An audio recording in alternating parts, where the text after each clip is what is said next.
आज का लेक्चर भी लास्ट लेक्चर की कंटिन्यूशन में ही रहेगा।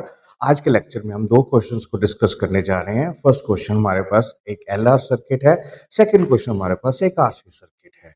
सो फर्स्ट क्वेश्चन हमारे पास कौन सा है, 2030 का 3 मार्क्स का क्वेश्चन आया था, वो हम डिस्कस करने जा रहे हैं। तो इसमें हमारे पास है एक RL circuit with resistance 10 ohm and inductance 100 by pi millihenry is connected to an AC source of voltage और इक्वेशन हमारे पास दी हुई है, राइट 141 sin 100 by t, जो V वोल्ट्स में है और t हमारे पास सेकंड्स में है। तो हमें तीन चीजें कैलकुलेट करनी है। फर्स्ट हमारे पास कैलकुलेट करना है impedance of the circuit and phase angle, that means current और वोल्टेज के बीच में क्या फेज डिफरेंस है वो हमें कैलकुलेट करना है। तीसरा हमारे पास कैलकुलेट करना है voltage drop across the inductor, that means यहां हमने बात करनी है आरएमएस वोल्टेज क्या हैगी या Maihar voltage across the inductor क्या है, राइट। सो लेट्स से हमारे पास क्या आ गया, तो हमारे पास एक इंडक्टर है और एक रेजिस्टेंस है, राइट। तो they are connected in series. तो सीरीज में हमें क्या पता है, सीरीज में हमारे पास करंट तो सेम फेज में रहेगा, इंडक्टर में वोल्टेज लीड करती है और रेजिस्टेंस में वोल्टेज सेम फेज में होगी, राइट। तो हमारे पास क्या आएगा, देखिए इसका इंपीडेंस ट्रायंगल देख लें तो रेजिस्टेंस इस डायरेक्शन में बना देंगे, रिएक्टेंस जो आएगी एक्सएल 90 डिग्री अहेड है, तो हमारे पास Z will be equal to, so Z will be equal to root of R square plus XL square. So हमें कैलकुलेट क्या करना है, फर्स्ट हमें XL कैलकुलेट करना है और हमें दिया क्या हुआ है L, राइट। और हमारे पास XL क्या होता है, XL is this is omega L। तो हमारे पास जो वोल्टेज की इक्वेशन है वो हमारे पास क्या है 141 sin 100 pi t, that means this 100 pi is the omega here, right। तो आपके पास XL की वैल्यू आ जाएगी 100 pi, L is 100 by pi into 10's power -3, so pi से pi गया, right। so this is 10,000 10's power 4 in 10's power -3, तो हमारे पास क्या आ गया, XL की वैल्यू हमारे पास 10 ओम आ गई, राइट। अब देखिए हमारे पास रेजिस्टेंस भी हमारे पास कितनी है 10 ओम है और रिएक्टेंस भी हमारे पास 10 ओम आ गई, तो हमारे पास क्या आ जाएगा, इंपीडेंस ऑफ द सर्किट क्या आ जाएगा, impedance of the circuit is Z will be equal to root of XL square plus R square. So substitute कर दो values. So this will be 10 square plus 10 का square. So we will get this is 10 under root of 2 ohm. तो हमारे पास first thing क्या आ गई, impedance तो हमारे पास आ गई, this is 10 under root of 2 ohm. Right. अब हमें कैलकुलेट करना है फेज एंगल, तो फेज एंगल तो हमारे पास यहीं से कैलकुलेट हो जाएगा, this is the phase angle, जो इंपीडेंस जो है रेजिस्टेंस के साथ कितना एंगल बना रही है, इट मींस वोल्टेज जो है वो करंट से कितना आगे चल रही होगी, फाई एंगल से। तो हमारे पास क्या आ जाएगा, सिंपल ट्रायंगल देखो, इंपीडेंस ट्रायंगल में परपेंडिकुलर अपॉन बेस, तो हमारे पास आ जाएगा,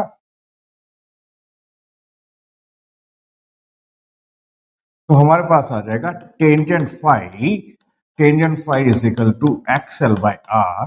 सो एक्सएल भी हमारे पास कितना था 10 ओम था और रेजिस्टेंस भी हमारे पास 10 ओम है, so that means tangent phi हमारे पास आ जाएगा, सो 10 बाय 10 इज 1 और फाई इज 45 डिग्री और we say pi by 4, right, ठीक है।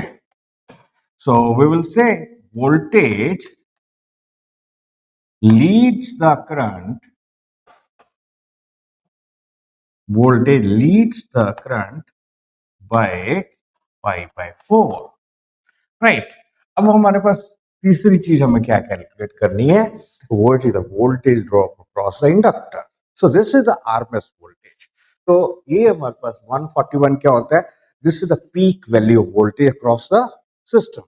अभी हमें इंडक्टर के क्रॉस कैलकुलेट करनी है, दैट मींस जेड हमारे पास है, राइट। तो हम कैलकुलेट कर लेते हैं what is the value of current, right. So let's say हमारे पास ये जस्ट रीड्रॉ करना, तो इसके क्रॉस हमारे पास इंडक्टर क्रॉस वोल्टेज कितनी है, VL। तो VL क्या आ जाएगा, this will B I into XL। तो XL तो हमारे पास है, ठीक है, दिस इज 10 ओम, राइट। अगर हमारे पास करंट होगा तो हम करंट कैलकुलेट कर लेंगे, फिर हमारे पास VL आ जाएगा, ठीक है। तो अब देखिए क्या है, I कैलकुलेट करने के लिए, तो I कैलकुलेट करने हमारे पास आ जाएगा V is equal to I Z, right. तो let's talk about RMS value. So IRMS will be equal to VRMS by Z, right. So what is the RMS value of voltage? तो हमारे पास जो इक्वेशन दी हुई है that was V is equal to 141 sin 100 pi t, right? So this is the peak value, right? So VRMS क्या होता है हमारे पास, this is the peak value, let's talk about as peak value as V naught by under root of 2। तो VRMS हमारे पास आ जाएगा, this will be let's say this is 141 है, under root 2 का value 1.41, so this is equal to VRMS is 100 volt, right. So 100 volt आ गया। तो जेड हमारे पास क्या आया था, जेड हमारे पास 10 अंडर रूट ऑफ 2 ओम था, राइट। तो हमारे पास क्या आ जाएगा, तो IRMS is equal to VRMS by Z. तो यहां से हमने IRMS की वैल्यू आ जाएगी, दिस इज हमारे पास VRMS कितना आया था, दिस वाज 100, है ना। तो this will B 100 or 10 under root of 2. So that means this is IRMS is 10 under root of 2 ampere. Right. Now, अब हमने VL निकालना है, तो VL is IRMS into XL। तो इंडक्टर के क्रॉस वोल्टेज हमारे पास आ जाएगी, this is 10 under root of 2 into 10, right? So this is VL will be equal to 100 under root of 2 volt आ गया। So this is our RMS voltage or measured value of voltage across the inductor। है वो भी एक RC circuit है जो हमने लिया हुआ है, 2022 का एक क्वेश्चन आया हुआ है। नाउ इसमें हमारे पास क्या है, a series CR circuit with resistance of 200 ohm and capacitance of 50 by pi microfarad is connected across a source of voltage and E naught, that means peak value of voltage हमें दी हुई है, this is 100 volt and frequency हमें दी हुई है, this is 50 hertz। Again we have to calculate three things, what is the impedance of the triangle and what is the phase difference between current and voltage। तीसरा हमें यहाँ calculate करना है voltage across the resistance, right. So सबसे पहले हम impedance calculate करेंगे। तो मान लीजिए हमारे पास क्या है, सीरीज सर्किट है, this is RC circuit, right. तो हमारे पास सीरीज में क्या होता है, सीरीज में हमेशा करंट तो सेम फेज में ही रहेगा, वोल्टेज आएगी रेजिस्टेंस के क्रॉस सेम फेज में और कैपेसिटर के क्रॉस वोल्टेज लैग करती है बाय 90 डिग्री, ठीक है। यही पॉइंट हमें याद रखने हैं। अब देखिए, तो हम इसके कॉरस्पॉन्डिंग इसका फेजर डायग्राम बना लेते हैं। तो फेजर डायग्राम में हमारे पास आ गया, this is R end voltage इसमें लैग करती है, उसी के कॉरस्पॉन्डिंग हमारे पास रिएक्टेंस भी 90 डिग्री पीछे जाएगी। So this is 90। नाउ इन दोनों का रिजल्टेंट क्या आ गया, this resultant is the impedance और इंपीडेंस हमारे पास क्या आएगी, this will be, so Z will be equal to R का स्क्वायर प्लस XC का स्क्वायर। नाउ रेजिस्टेंस तो हमारे पास 200 ओम है, कोई दिक्कत नहीं है, this is very easy, 200 ohm is given. Now XC क्या आएगा, XC हमारे पास होता है दिस इज 1/ωc, और ओमेगा क्या होता है? Omega is 2πf, right? So omega हमारे पास आ जाएगा 2π into 50, so this is 100π, right? तो 50 हर्ट्ज जो हमारे नॉर्मल घरों की सप्लाई होती है वो भी 50 हर्ट्ज ही होती है ना।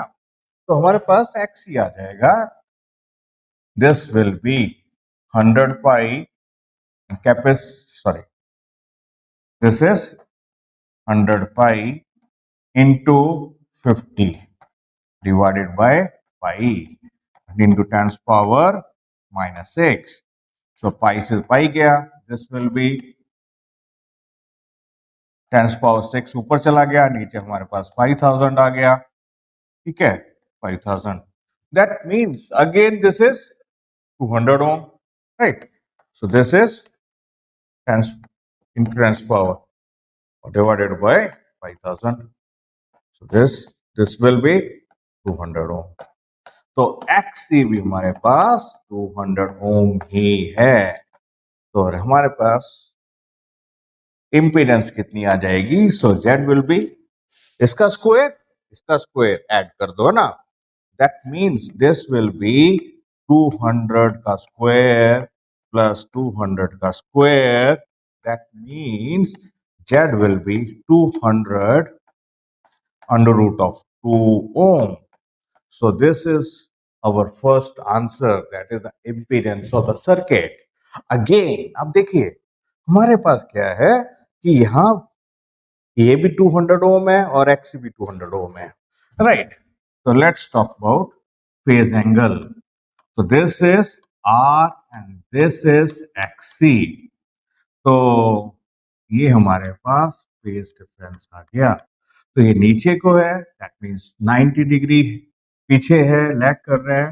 तो हमारे पास टेंजेंट फाई लिखेंगे, this will be minus X C upon R. So this is minus 200 by 200 और phi will be equal to minus pi by 4, ठीक है. दिस इज 1 और माइनस 45 डिग्री, ठीक है. तो इसमें हमारे पास क्या आएगा?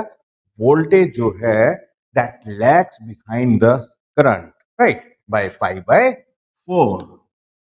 सो we will say voltage lags behind the current